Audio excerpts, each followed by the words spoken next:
الحمد لله نحمده ونستعينه ونستغفره ونؤمن به ونتوكل عليه ونعوذ بالله من شرور أنفسنا ومن سيئات أعمالنا من يهده الله فلا مضل له ومن يضلله فلا هادي له ونشهد أن لا إله إلا الله وحده لا شريك له ونشهد أن سيدنا وشفيعنا وحبيبنا ومولانا محمدا عبده ورسوله أما بعد فقد قال الله تبارك وتعالى في القرآن المجيد أعوذ بالله من الشيطان الرجيم بسم الله الرحمن الرحيم وكذلك جعلنا لكل نبي عدوا شياطين الإنس والجن يوحي بعضهم إلى بعض زخرف القول غرورا ولو شاء ربك ما فعلوه فذرهم وما يفترون وقال الله تبارك وتعالى فاصدع بما تؤمر وأعرض عن الجاهلين وقال الله تبارك وتعالى وربك فكبر وثيابك فطهر صدق الله العظيم قال النبي صلى الله عليه وسلم أوتيت علم الأولين والآخرين وقال عليه الصلاة والسلام نصرت بالرعب مسيرة شهر وقال عليه الصلاة والسلام أنا سيد ولد آدم ولا فخر أو كما قال عليه الصلاة والسلام محترم حاضرین سامعین کرام، حضرت رسول پاک صلی اللہ علیہ وسلم کی زندگانی، آپ کی سیرت کے متعلق 2 ہفتوں سے بات ہو رہی ہے، بیان ہو رہا ہے۔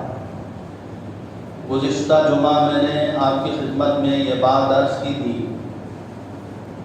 کہ وحی کی ابتدا رسول پاک صلی اللہ علیہ وسلم کو سچے خوابوں کے ذریعے سے ہوئی۔ خواب کیا ہے، خواب کی کیا حقیقت ہے، خواب اس کی کتنی قسمیں ہیں، یہ ساری تفصیلات میں آپ کی خدمت میں عرض کیا۔ جو جتنا سچا ہوتا ہے اس کا خواب بھی اتنا ہی سچا ہوتا ہے، اور چونکہ حضرات انبیاء سب سے زیادہ سچے، ان کی زندگی فحش سے، منکرات سے، گناہوں سے دور، ہر نبی معصوم اور معصوموں کے معصوم میرے اور آپ کے آقا حضرت محمد صلی اللہ علیہ وسلم، تو ان کے خواب بھی اتنے ہی سچے جتنا کہ سورج کا طلوع ہونا حقیقت ہے۔ سورج کے طلوع ہونے سے پہلے صبح کی روشنی یہ بتاتی ہے کہ سورج طلوع ہونے والا ہے۔ صبح صادق کی روشنی یہ مقدمہ ہے، یہ دیباچہ ہے کہ اب سورج طلوع ہونے والا ہے۔ اسی طرح خواب رسول پاک صلی اللہ علیہ وسلم کو جو نظر آئے، آپ کی زندگی جب 40 سال کی ہوئی تو یہ دیباچہ ہے، یہ ایک مقدمہ ہے کہ اب آپ پر وحی کا سلسلہ شروع ہونے والا ہے۔ اب آپ کے پاس حضرت جبرائیل تشریف لانے والے ہیں، اللہ کا پیغام سنانے والے ہیں۔ چنانچہ جو بھی خواب میں حضور دیکھتے ہیں تو دل میں وہ چیز ویسے ہی ہو جاتی ہے۔ تو خوابوں کے ذریعے سے رسول پاک صلی اللہ علیہ وسلم کو تسلی دی گئی اور اطمینان دلایا گیا اور یہ بتایا گیا کہ اب آپ پر ایک بار وحی ہم آپ پر رکھنے والے ہیں۔ اِنَّا سَنُلْقِي عَلَيْكَ قَوْلًا ثَقِيلًا، ہم آپ پر ایک بھاری کلام، ایک بار آور کلام جو ہے ہم آپ پر نازل کرنے والے ہیں۔ قولاً ثقیلا بتایا وحی کو۔ چنانچہ وحی کے نزول سے پہلے رسول پاک صلی اللہ علیہ وسلم کی طبیعت میں گوشہ نشینی، عزلت پسندی، لوگوں سے دور رہنا، تنہائی کو اختیار کرنا، یہ چیز اللہ تبارک و تعالیٰ نے حضور صلی اللہ علیہ وسلم کے دل میں ڈال دی۔ حدیث میں ہے حبب الی الخلا، میرے اندر تنہائی کی محبت اللہ نے ڈال دی۔ ڈالنے والے اللہ ہے۔ یہ نہیں بتایا کہ میں خود تنہائی کو پسند کیا، بلکہ یہ بتایا کہ اللہ نے میرے دل میں تنہائی کو، عزلت پسندی کو، گوشہ نشینی کو، یہ اس کی محبت میرے دل کے اندر اللہ نے ڈال دی۔ چنانچہ آپ صلی اللہ علیہ وسلم حضرت خدیجہ کے گھر سے روانہ ہوتے، توشہ باندھ کر روانہ ہوتے، اور غار حرا میں 8 دن تک تنہائی اختیار کر، لوگوں سے دور، لوگوں کے میل ملاپ سے دور، اختلاف سے دور۔ اسی لیے کہتے ہیں کہ بروں کی صحبت تمہیں برا بنا دیتی ہے، اچھوں کی صحبت تمہیں اچھا بنا دیتی ہے۔ حضرت خانوی رحمۃ اللہ علیہ لکھتے ہیں کہ بھئی تمہیں اللہ والے بننا ہے تو 4 چیزیں اختیار کرو۔ نمبر 1 تقلیل الکلام، بات چیت کم کرو۔ نمبر 2 تقلیل الطعام، کھانا کم کرو۔ نمبر 3 تقلیل المنام، سونا کم کرو۔ نمبر 4 جس کو مجھے کہنا ہے وہ یہ ہے تقلیل الاختلاط مع الانام، لوگوں سے میل جول زیادہ مت کرو بلکہ کم رکھو۔ زیادہ لوگوں سے ملو گے غیبتیں ہو جائے گی، زیادہ لوگوں سے ملو گے تو بات بڑھ جائے گی، زیادہ لوگوں سے ملو گے تمہاری زبان کنٹرول میں نہیں ہوگی۔ ایک صحابی آ کر حضور سے پوچھا من نجات، اللہ کے نبی نجات کس میں ہے، کامیابی کس میں ہے؟ حضور نے فرمایا کہ 3 چیزیں اختیار کرو۔ نمبر 1 املک علیک لسانک، کہ تو اپنی زبان پر کنٹرول کر، تم اپنی زبان کو قابو میں رکھو۔ اگر تم اپنی زبان کو قابو میں رکھو گے تو تمہیں نجات ملے گی، تمہیں راحت ملے گی۔ اور نمبر 2 وَلْيَسْعَكَ بَيْتُكَ، تم بیجا بغیر کسی ضرورت کے گھر سے باہر مت نکلو۔ ضرورت ہے، حاجت ہے، گئے، ضرورت پوری ہو گئی، گھر میں آ گئے۔ گھر میں رہو گے تو گناہوں سے محفوظ رہو گے، اپنے دوستوں کے سرکل میں رہو گے، فرینڈ سرکل میں رہو گے، اور چائے کے پینے کے بہانے سے 2-2 3-3 گھنٹے ہوٹلوں میں اور چائے کے قہوہ خانوں میں گزارو گے تو پھر جو ہے تمہاری زندگی ایسے ہی گزر جائے گی، اور اس لمحوں کا جواب اللہ کے ہاتھ دینا پڑے۔ اور پھر آگے رسول پاک صلی اللہ علیہ وسلم نے فرمایا وَلْيَبْكِ عَلَىٰ خَطِيئَتِكَ، کہ تو اپنے گناہوں پر روتا رہے۔ 3 چیزیں فرمایا۔ ایک صحابی آ کر پوچھا من نجات، اللہ کے نبی نجات کس میں ہے، کامیابی کس میں ہے؟ تو آپ نے فرمایا کہ 3 چیزیں اختیار کر لو۔ کتنے سادہ ہیں، کتنے سمپل ہیں، ہر ایک اس پر عمل کر سکتا ہے۔ سب سے پہلے فرمایا کہ املک علیک لسانک، کے زبان کو کنٹرول میں رکھو۔ نمبر 2 فرمایا کہ بغیر ضرورت کے گھر سے باہر مت نکلو۔ اور نمبر 3 فرمایا کہ تم اپنے گناہوں پر روتے رہو۔ تو حضور صلی اللہ علیہ وسلم لوگوں سے دور، عزلت پسندی، ایک ہے رہبانیت، یہ درست نہیں ہے۔ رہبانیت کا مطلب کیا ہے؟ جوگی بن جانا، یوگی بن جانا، لوگوں کو چھوڑ کر کہیں پہاڑوں میں چلا جانا اور شادی بیاہ سے انکار کر دینا، یہ اسلام میں نہیں ہے۔ اسلام میں یہ ہے کہ مخلوق کے حقوق بھی ادا کرو، خالق کا حق بھی ادا کرو۔ ہاں، بزرگان دین نے فرمایا کہ مبتدی کے لیے جو ابھی ایمان کی رونق، ایمان کی لذت اس کے دل میں آئی ہے، ابھی تھوڑا سا دیندار بنا ہے، اس کے لیے فرمایا کہ لوگوں سے کم ملنا بہتر ہے۔ اور جو منتہی ہے، جو اللہ والا ہو گیا ہے، جو دیندار ہے، اس کے لیے فرمایا کہ لوگوں کے ساتھ رہنا، لوگوں کی کڑوی کسیری باتوں کو برداشت کرنا اور صبر کرنا، اس کے لیے یہ بہتر ہے۔ مبتدی کے لیے وہ بہتر ہے، منتہی کے لیے یہ بہتر ہے۔ چنانچہ وحی کے نزول سے پہلے رسول پاک صلی اللہ علیہ وسلم اپنے آپ کو تنہائی میں اپنے آپ کو بٹھاتے تھے اور اللہ کی عبادت میں، اللہ کے ذکر اذکار میں مصروف رہتے، اور 8 دن توشہ لے کر جاتے اور توشہ جب ختم ہو جاتا تو پھر حضرت خدیجہ کے گھر جاتے اور وہاں سے توشہ لے کر آتے. تو نبی سے بڑھ کر کون ہے متوکل، اللہ پر توکل کرنے والا؟ لیکن توشہ ساتھ میں ہے تو فرمایا کہ اسباب کو اختیار کرنا یہ توکل کے منافی نہیں ہے. کوئی دکان شروع کیا، کسی نے دھندا شروع کیا، کسی نے تجارت شروع کی، تو اس کا یہ مطلب نہیں کہ اس کا توکل بھروسہ دکان پر ہو گیا، بزنس پر ہو گیا، تجارت پر ہو گیا، اس کا توکل اللہ سے ختم ہو گیا. ایسا نہیں ہے. اسباب کو اختیار کرنا ضروری ہے، لیکن مسبب الاسباب سے کام ہونے کا یقین اس کے دل کے اندر. دکان تو کریں گے، تجارت کریں گے، بزنس کریں گے، لیکن نفع نقصان کے مالک اللہ ہے، روزی روٹی دینے والے اللہ ہیں. بھروسہ اسباب پر نہیں، بھروسہ اللہ پر ہے. حضرت رسول پاک صلی اللہ علیہ وسلم باوجود یہ کہ تمام متوکلین کے امام ہیں، لیکن ساتھ میں توشہ لے کر جاتے تھے. 8 دن تک اس غار کے اندر اللہ کی عبادت میں مصروف رہتے. چنانچہ ایک مرتبہ رسول پاک صلی اللہ علیہ وسلم نے دیکھا کہ حضرت جبرائیل تشریف فرما ہے غار کے اندر. حضرت جبرائیل علیہ السلام نے رسول پاک صلی اللہ علیہ وسلم کو اپنے سینے سے لگایا. اپنے سینے سے لگا کر اتنا دبایا کہ حضور نے فرمایا کہ مجھے تو اندیشہ ہوا کہ اب میری جان نکل جائے. ایسا دبایا اور کہا کہ اقرا، پڑھو. تو آپ نے فرمایا ما انا بقارئ، میں پڑھا ہوا نہیں. حضرت جبرائیل کہہ رہے اقرا، حضور فرما رہے ما انا بقارئ، میں پڑھا ہوا نہیں ہوں. آپ نے یہ کیوں فرمایا میں پڑھا ہوا نہیں ہوں؟ حضرت جبرائیل کیا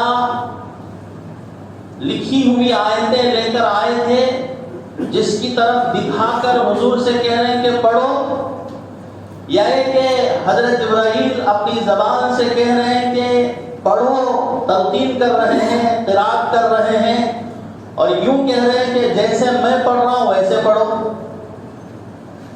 اگر حضرت جبرائیل تحریر لے کر آئے تھے، قرآن پاک کی آیتیں لکھ کر لائے تھے اور اس کی طرف اشارہ کر کے کہہ رہے ہیں کہ پڑھو، تو حضور صلی اللہ علیہ وسلم کا یہ کہنا ما انا بقارئ، میں پڑھا ہوا نہیں ہوں، میں ان پڑھ ہوں، میں امی ہوں، یہ تو جواب صحیح بنے گا. لیکن حضرت جبرائیل اگر اپنی زبان سے یہ کہہ رہے ہیں کہ اے محمد صلی اللہ علیہ وسلم جیسے میں پڑھ رہا ہوں ویسے پڑھو، تو پھر امی ہونے کے باوجود ویسے پڑھنے میں حضور کو دشواری نہیں ہونی چاہیے. تو اب اختلاف ہے کہ تحریر لے کر آ کر کہہ رہے ہیں حضرت جبرائیل پڑھو، یا کہ تحریر کے بغیر اپنی زبان سے کہہ رہے ہیں کہ جیسے میں پڑھ رہا ہوں ویسے پڑھو. حضرت جبرائیل کوئی تحریر لے کر نہیں آئے تھے، اگرچہ کہ ایک روایت وہ بھی ہے، لیکن حضرت جبرائیل علیہ السلام اپنی زبان سے کہہ رہے تھے کہ پڑھو. تو حضور صلی اللہ علیہ وسلم نے جو فرمایا ما انا بقارئ، میں پڑھا ہوا نہیں ہوں، اس کا ترجمہ ما انا بقارئ کا میں پڑھا ہوا نہیں ہوں نہیں، بلکہ میں پڑھ نہیں سکتا. وحی کا بوجھ اتنا ہے کہ میں پڑھ نہیں سکتا. وحی کا بوجھ اتنا ہے، کلام الہی کا بوجھ اتنا ہے، اس کا روب، اس کا پاور، اس کی طاقت اتنی ہے کہ میں پڑھ نہیں سکتا اس بوجھ کی وجہ سے. ورنہ امی ہونا اور کسی کی تلقین سے کسی عبارت کو پڑھنا، دونوں میں کوئی تضاد نہیں ہے، دونوں کے اندر اختلاف نہیں ہے. امی ہو کر بھی کسی کی تلقین سے کوئی آدمی پڑھ سکتا ہے، ہاں لکھی ہوئی تحریر پڑھ نہیں سکتا، اس لیے کہ وہ پڑھا ہوا نہیں ہے. تو حضرت جبرائیل 3 مرتبہ حضور صلی اللہ علیہ وسلم کو اپنے سینے سے لگائے. یہ 3 مرتبہ حضور صلی اللہ علیہ وسلم کو حضرت جبرائیل نے جو اپنے سینے سے لگایا، دبایا، یہ اس لیے تھا تاکہ بشریت پر، حضور صلی اللہ علیہ وسلم دیکھیے بشر ہے، ہمارا عقیدہ یہ ہے کہ بشر ہے، عام بشروں کی طرح نہیں ہے. حضور صلی اللہ علیہ وسلم انسان فرشتے نہیں ہے، عام انسانوں کی طرح انسان نہیں ہے. جیسے زبرجد ہے، جیسے ہیرے چاندی موتی ہے، وہ بھی پتھر ہی کی قسم ہے، تو اس کا جو مقام ہے اور پتھروں کے مقابلے میں، ایسے ہی رسول اللہ کا مقام ہے اور بشر کے مقابلے میں.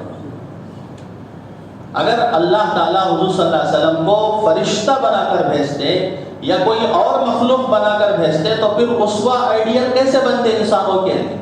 انسانوں کے لیے آئیڈیل، انسانوں کے لیے نمونہ وہ بنے جو انسانوں میں سے ہو، اور جو آدمی انسانوں میں سے نہیں ہے تو وہ نمونہ اور اسوہ کیسے بنے گا؟ اسے بھوک اور پیاس کی شدت کیسے معلوم ہوگی؟ اسے غربت اور پھر جو ہے اور اسے شدت اور پھر جو ہے اس کے لیے مصیبت کا غم کیسے معلوم ہوگا اسے؟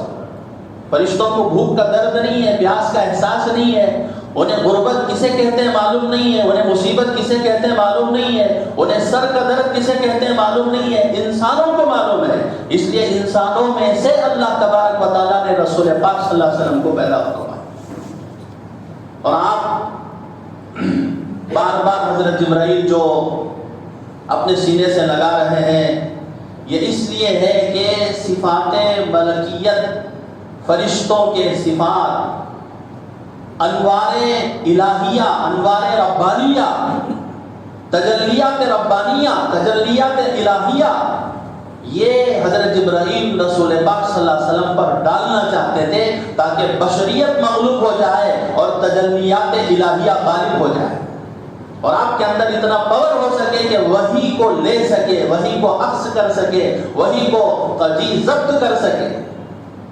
تو پھر 3 مرتبہ جب دبانا شروع کیا اور اس کے بعد جب انوار الہیہ کا سلسلہ ورود اور یہاں تک کہ اس کا غلبہ ہو گیا تو اب آپ صلی اللہ علیہ وسلم اپنی زبان سے پڑھنے لگے۔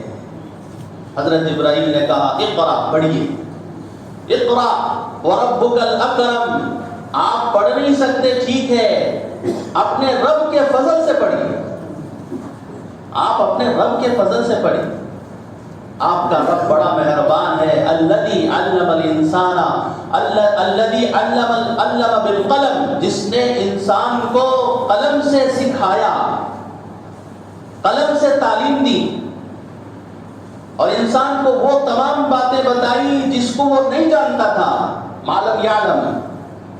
تو پتہ چلا کہ اسلام میں تعلیم کی بڑی اہمیت ہے، اور سب سے پہلے وہی نماز کی نہیں آئی، سب سے پہلے وہی روزے کی فرضیت کی نہیں آئی، سب سے پہلے وہی صدقات کے ادا کرنے کی نہیں آئی، سب سے پہلے وہی کسی عبادت کی نہیں آئی، سب سے پہلے وہی جو اسلام میں آئی ہے وہ تعلیم کی وہی ہے، اور تعلیم کی کتنی اہمیت ہے اسی سے آپ اندازہ لگا سکتے ہیں۔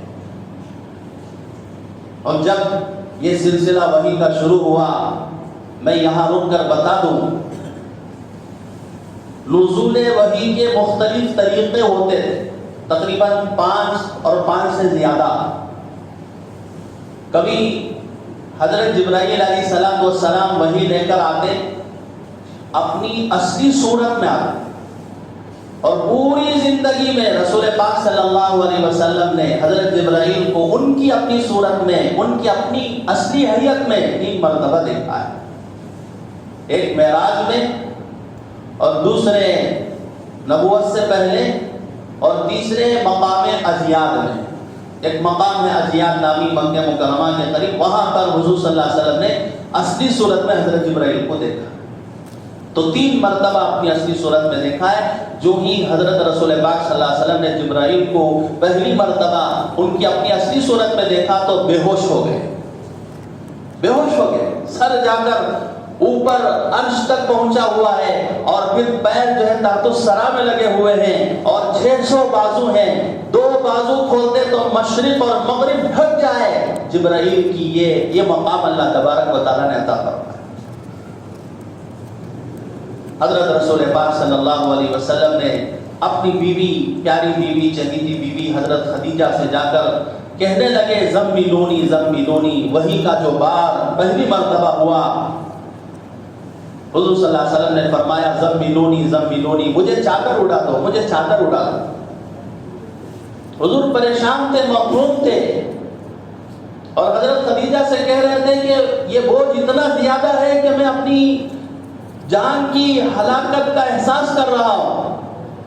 حضرت خدیجہ جان چکی تھی، اپنے بھائی ورقہ بن نوفل جو نصرانی تھے، عیسائی تھے، راہب تھے، حق پرست تھے، اپنے بھائی کے ذریعے سے معلوم کر لی تھی کہ خاتم النبیین رسول اکرم صلی اللہ علیہ وسلم تشریف لانے والے ہیں، اور آپ کے اخلاق کریمانہ کو دیکھ کر اور آپ کے صدق اور امن کو دیکھ کر یہ حضرت خدیجہ نے حضور صلی اللہ علیہ وسلم سے نکاح کیا تھا۔ حضرت خدیجہ نے حضور سے جو نکاح کیا تھا محض اس بنیاد پر کہ آپ صلی اللہ علیہ وسلم خاتم النبیین ہیں، آپ کے جو تائیدی کلمات ہیں عیسائیوں میں اور تورات اور انجیل میں، وہ تمام علامات محمد الرسول اللہ میں پائے جا رہے ہیں، اس لیے حضرت خدیجہ نے اپنے نکاح کا پیغام دے کر حضور صلی اللہ علیہ وسلم سے نکاح کیا، اور اندر حضرت خدیجہ خوش ہو رہی ہے، میری جو سوچ تھی وہ صحیح تھی، یہی خاتم النبیین ہے، یہی رسولوں کے امام ہیں، یہی محمد الرسول اللہ ہے۔ جب آپ صلی اللہ علیہ وسلم نے اپنا غم سنایا کہ جو کچھ غار کے اندر چلا وہ سارا ماجرا سنایا، حضرت خدیجہ باوجود یہ کہ جانتی تھی کہ آپ صلی اللہ علیہ وسلم برحق ہیں، یہ آنے والا کوئی اور نہیں بلکہ حضرت جبرائیل ہے، جو جبرائیل فرشتہ عیسیٰ علیہ السلام کے پاس بھی آتا تھا، موسیٰ علیہ السلام کے پاس بھی آتا تھا، ہر نبی کے پاس اللہ تبارک و تعالیٰ بھیجتے تھے، یہ وہی فرشتہ رسول اللہ کے پاس بھی آیا ہے۔ باوجود یہ کہ دل کے اندر فرحت تھی، مسرت تھی، لیکن حضرت خدیجہ نے حضور کو اپنے بھائی ورقہ بن نوفل کے پاس لے کر کہ میرے تسلی دینے سے کتنی تسلی حضور کو حاصل ہوئی نہیں ہوئی مجھے اندازہ نہیں ہے، چلو کسی اور شخص سے جو ہے تسلی دو۔ ورقہ بن نوفل یہ مشرکوں کے، بت پرستوں کے مشرکانہ عقیدوں سے بیزار ہو کر، متنفر ہو کر عیسائیت کو قبول کیا تھا، اور عیسائیوں کے بہت بڑے عالم تھے، اور انہوں نے انجیل کو عربی میں، سریانی زبان سے عربی میں عبرانی زبان سے عربی میں انہوں نے منتقل کیا، اور اس وقت کے حق مذہب پر تھے حضرت ورقہ۔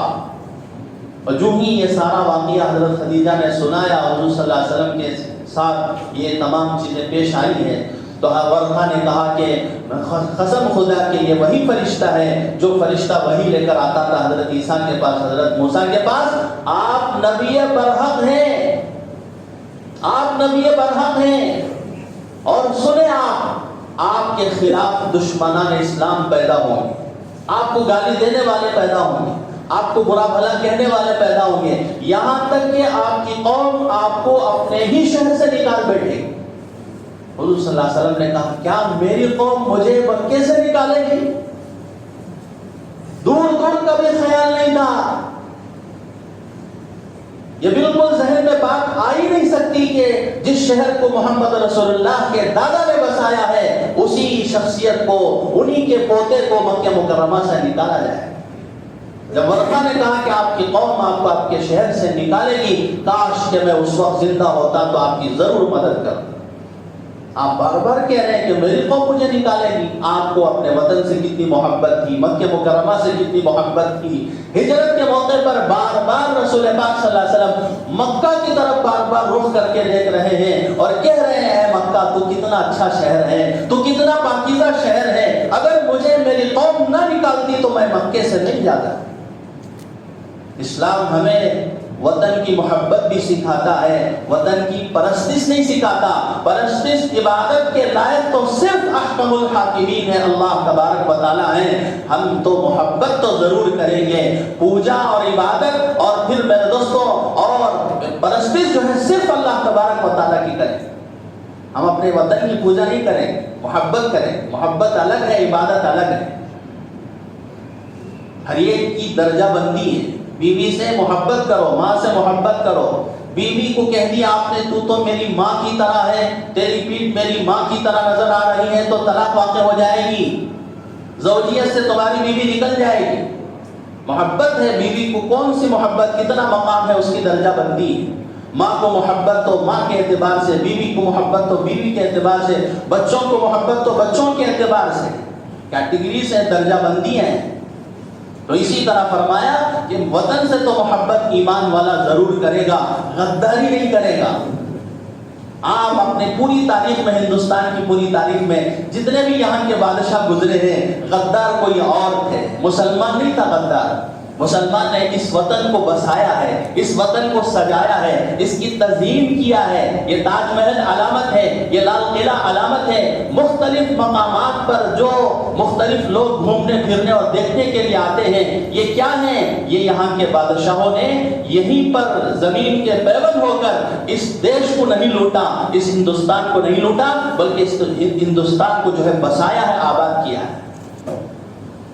تو میرے دوستو، ورقہ بن نوفل نے کہا کہ آپ کی قوم آپ کو مکے سے نکالے گی، اور لکھا ہے کہ ورقہ نے حضور صلی اللہ علیہ وسلم کی رسالت کی تصدیق بھی اس وقت کر دی۔ حضرت خدیجہ رضی اللہ تعالیٰ عنہ نے ایک مرتبہ، یا حضرت عائشہ نے پوچھا حضور صلی اللہ علیہ وسلم سے، اے اللہ کے نبی، ورقہ کس حال میں، ورقہ جنتی ہے یا جہنمی ہے؟ جو حضرت خدیجہ کے چچا زاد بھائی ہیں، جن کے پاس حضور صلی اللہ علیہ وسلم کو حضرت خدیجہ لے کر گئی۔ اور یہاں سے یہ بھی آپ کو نقطے کی چیز بتا دوں، کسی بڑے کے پاس جانا ہے تو واسطے کے ذریعے سے جاؤ، ڈائریکٹ مت جاؤ۔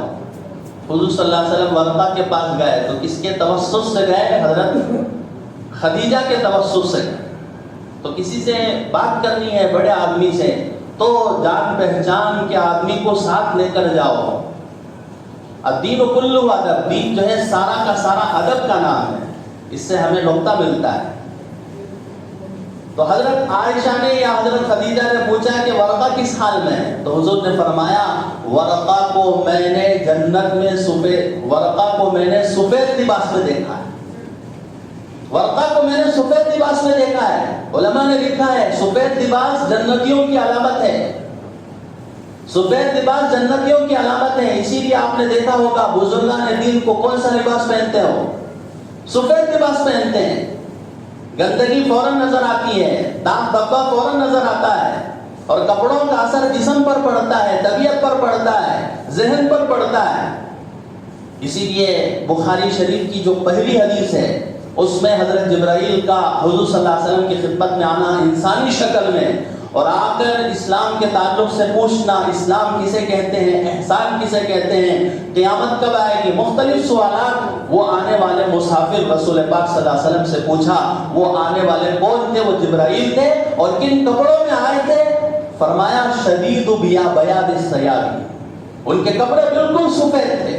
تو حضرت جبرائیل جو طالب علم رسول اللہ کے پاس آئے ہیں تو ان کے کپڑے بھی کیسے تھے؟ سفید تھے۔ اس لیے سفید لباس یہ جنتیوں کا لباس ہے۔ کسی مرحوم کو آپ نے خواب میں سبز رنگ میں دیکھا یا سفید رنگ میں دیکھا، اس کے جنتی ہونے کی علامت ہے۔ تو حضور نے فرمایا کہ میں نے ورقہ کو سفید لباس میں دیکھا ہے، تو پتا چلا کہ ورقہ حضور صلی اللہ علیہ وسلم پر ایمان لائے تھے، حضور کی تصدیق کیے تھے، اس لیے وہ جنتی ہیں، اس لیے وہ جنتی ہیں۔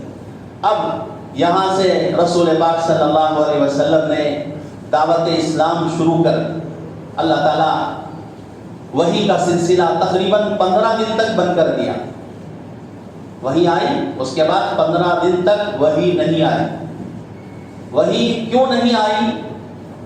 جب رسول پاک صلی اللہ علیہ وسلم نے خفیہ طور پر اسلام کو، دین کو پھیلانا شروع کیا، حق مذہب کی طرف لوگوں کو بلانا شروع کیا، تو لوگ ستانے لگے، آپ کے دشمن بن گئے اور آپ کے خلاف کھڑے ہو گئے۔ جو صادق اور امین کہتے تھے آج وہ ساحر و جادوگر کہہ رہے ہیں۔ طرح طرح کی تکلیفیں دیے، ان سے تکلیفیں بند نہیں ہوئی، اور مدینہ گئے، مشرکین مکہ، مدینے میں یہود رہتے تھے، اور جا کر ان سے پوچھا کہ ایک آدمی آیا ہے اور جو اپنے آپ کو نبی بتاتا ہے، اور وہ ہمارے ہی خاندان کا ایک فرد ہے، اور ہمارے بتوں کو برا بھلا کہتا ہے، اور ایک اللہ کی طرف بلاتا ہے۔ 360 سے ہمارے کام نہیں ہو رہے ہیں، اور یہ شخص ایک خدا کی طرف بلا رہا ہے، تو جو کام 360 سے نہیں ہو رہا ہے وہ ہمارے مسائل ایک سے کیسے حل ہوگا؟ تو مدینے کے یہودیوں نے کہا کہ دیکھو اس نبی سے، اس شخص سے 3 سوالات کرو۔ تینوں کے جوابات دے دیے تو سمجھو کہ وہ نبی برحق ہے۔ سب سے پہلے پوچھو اصحاب کہف کون تھے، وہ نوجوان کون تھے جو غار میں جا کر چھپ گئے، اپنے ایمان کی حفاظت کے لیے. وہ کون تھے, اس کا قصہ کیا ہے, اس کی تاریخ کیا ہے, یہ پوچھو. اس کا جواب دے دے تو واقعی نبی ہیں. اور دوسرا سوال پوچھو, روح کسے کہتے ہیں. اور تیسرا سوال پوچھو, وہ کون شخص تھا جو ساری دنیا کے اندر اس کا سفر ہوا تھا, اور ساری دنیا کے اندر چل پھر کر اس نے جو ہے کام کیا تھا, ساری دنیا کے اندر حق مذہب کی طرف بلایا تھا. وہ کون شخص تھے, اس کا نام کیا تھا, اس کی تاریخ کیا تھی. یہ 3 سوالات تم جو ہے اس شخص سے کر لو. اگر 3 کے جوابات دے دیے تو سمجھو کہ وہ نبی. تو آپ صلی اللہ علیہ وسلم کو یقین تھا کہ جبرائیل تو آ رہے ہیں. اب ایک سوال انہوں نے پیش کیا ہے تو اس کا جواب بھی وحی کے ذریعے سے, جبرائیل کے ذریعے سے مل جائے گا. اس لیے فرمایا کہ کل بتا دوں گا. انشاءاللہ نہیں کہا, کل بتا دوں گا. تنبیہ کے طور پر کئی 15 دنوں تک تقریباً وحی نازل نہیں ہوئی, اس بات پر کہ تم نے کل بتاؤں گا کہہ کر انشاءاللہ ساتھ میں ملایا کیوں نہیں. جو بات بھی آپ کہتے ہیں, ہماری طرف سے کہتے ہیں, آپ نے یہ کیوں نہیں کہا کہ کل انشاءاللہ بتاؤں گا, آپ نے ڈائریکٹ کیوں کہہ دیا کہ میں خود بتا دوں گا. وَلَا تَقُولَنَّ لِشَيْءٍ إِنِّي فَاعِلٌ ذَلِكَ غَدًا إِلَّا أَن يَشَاءَ رَبُّكَ. ہرگز کوئی بات آپ اپنی زبان سے ایسی نہ نکالو کہ کل یہ میں کر دوں گا, کل یہ کام ہو جائے گا, سوائے کہ آپ اپنی اس بات کے ساتھ انشاءاللہ بھی لگا دو. اللہ چاہے گا تو ہوگا, اللہ نہیں چاہے گا تو نہیں ہوگا. اللہ چاہے گا تو بیمار کو شفا ملے گی, اللہ نہیں چاہے گا ساری دنیا کے ڈاکٹر مل کر اپنا دماغ لڑائے تب بھی آپ کا بیمار صحت مند نہیں ہو سکتا. اللہ چاہ لے اور ساری دنیا کے ڈاکٹر مل کر اسے مارنا چاہے, اللہ چاہ لے اس کی حفاظت تو اللہ بچا کے رکھیں گے, جیسے کہ حضرت موسیٰ کو اللہ نے حفاظت فرمائی. 15 دن تک وحی نازل نہیں ہوئی, صرف اس بنیاد پر کہ انشاءاللہ کیوں نہیں کہا. اور یہ امت کے لیے رہبری ہے, حضور کے واسطے سے جو بھی کرو کہو, یقین دل کے اندر ہو کہ اللہ ہی کرنے والے ہیں. اللہ کے علاوہ, اللہ کا غیر, اللہ کے بغیر کچھ نہیں کر سکتا. اللہ سب کچھ کے بغیر سب کچھ کر سکتے. اب وحی کے ذریعے سے 15 دن کے بعد جب وحی نازل ہوئی تو وحی کے ذریعے سے حضور صلی اللہ علیہ وسلم کو ساری تفصیلات بتا دی گئی کہ وہ نوجوان جو اپنے ملک چھوڑ کر غار کے اندر جا کر چھپ گئے تھے وہ کون تھے, ان کا نام کیا تھا, ان کی تاریخ کیا تھی. روح کسے کہتے ہیں, روح ایک اللہ کا آرڈر ہے جو جسم کے اندر اللہ ڈالتے ہیں وقت ضرورت کے طور پر اور عارضی طور پر, اور جب اللہ چاہتے ہیں وہ روح جسم سے نکال لیتے ہیں تو جسم, آنکھ, ہاتھ, پیر سب کچھ رہنے کے باوجود جسم کام نہیں کرتا. روح سمجھیے ایک پاور ہے, اللہ اپنا پاور جسم کے اندر ڈالتے ہیں اور وقت ضرورت رہتی ہے وہ روح, اور جب اللہ چاہتے ہیں تو وہ روح جسم سے نکال لیتے ہیں اور پھر انسان جو ہے مر جاتا ہے. روح کی حقیقت سمجھا دی گئی. وہ نوجوان کون تھے اس کی تاریخ بتا دی گئی. اور پھر وہ ایک نوجوان جو ساری دنیا کے اندر چلا پھرا تھا, ساری دنیا کا جو سفر کیا تھا, اس کا نام ذوالقرنین ہے, جس کا تذکرہ قرآن مجید میں اللہ تبارک و تعالیٰ نے فرمایا. مشرق مغرب میں اس کا سفر ہوا اور اس کی تاریخ بھی رسول پاک صلی اللہ علیہ وسلم کو بتا دی. جب تینوں باتیں, تینوں جوابات رسول پاک صلی اللہ علیہ وسلم نے مشرکین مکہ کے پاس رکھا, باوجود یہ کہ یہودیوں نے کہا تھا کہ جواب صحیح مل جائے تو سمجھو کہ وہ نبی برحق ہے, لیکن صرف ناک کا مسئلہ بنا لیا. یہ ہمارے ہی قوم کا بچہ ہے, ہمارے ہی پاس بننے والا, ہمارے ہی پاس بڑا ہوا, اس کی بات کو ہم کیا سنیں. ناک کا مسئلہ ہے نا, بہت بڑا مسئلہ ہے. حق بات آ جائے تو اپنا سب کچھ رکھ دو, اپنا سب کچھ قربان کر دو, اپنی پگڑی قدموں کے پاس رکھ دو, حق بات قبول کرنا چاہیے. تو حضور صلی اللہ علیہ وسلم نے بات بتا دی, اس کے باوجود عناداً, ظلماً, تعدیاً انہوں نے جو ہے قبول نہیں کیا اور طرح طرح کی تکلیفیں دیتے رہے, یہاں تک کہ جو سرغنہ تھے, ائمۃ الکفر جن کو کہا جاتا ہے, انہوں نے حضور صلی اللہ علیہ وسلم کو کبھی چین سے بیٹھنے نہیں دیا. عقبہ بن ابی معیط مشرک قریش میں سے مشرک تھا, وہ کیا کرتا تھا جب رسول پاک صلی اللہ علیہ وسلم نماز میں ہوتے ہیں، سجدے میں جاتے ہیں، اون کی اوجڑی لے کر حضور صلی اللہ علیہ وسلم کے سر ادھر پر ڈال دیتے ہیں، اور آپ صلی اللہ علیہ وسلم کو سجدے سے سر اٹھانا مشکل ہوتا، آپ سر نہیں اٹھا سکتے بوجھ کی وجہ سے۔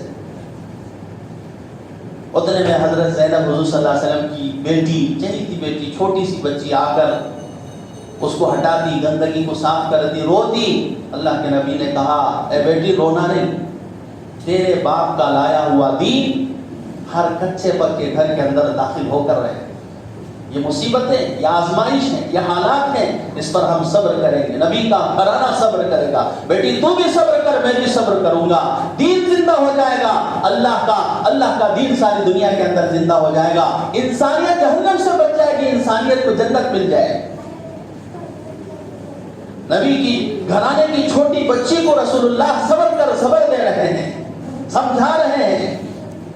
جب ظلم کی انتہا ہو گئی تو حضور صلی اللہ علیہ وسلم نے بد دعا بھی کی، اور بد دعا ان لوگوں کے حق میں کی جن کے حق میں ہدایت نہیں ملنے والی تھی۔ وحی کے ذریعے سے آپ کو معلوم یہ بات ہو گئی تھی کہ اب یہ جو سرغنہ ہے، عتبہ شیبہ ہے، عقبہ بن ابی معیط ہے، امیہ بن خلف ہے، ابی بن خلف ہے، یہ ایسے سرغنہ لوگ ہیں جن کے حق میں ہدایت ملنے والی نہیں ہے۔ اللہ کے نبی نے بد دعا کی، یا اللہ ان کو آپ اپنا عذاب اتار دیں۔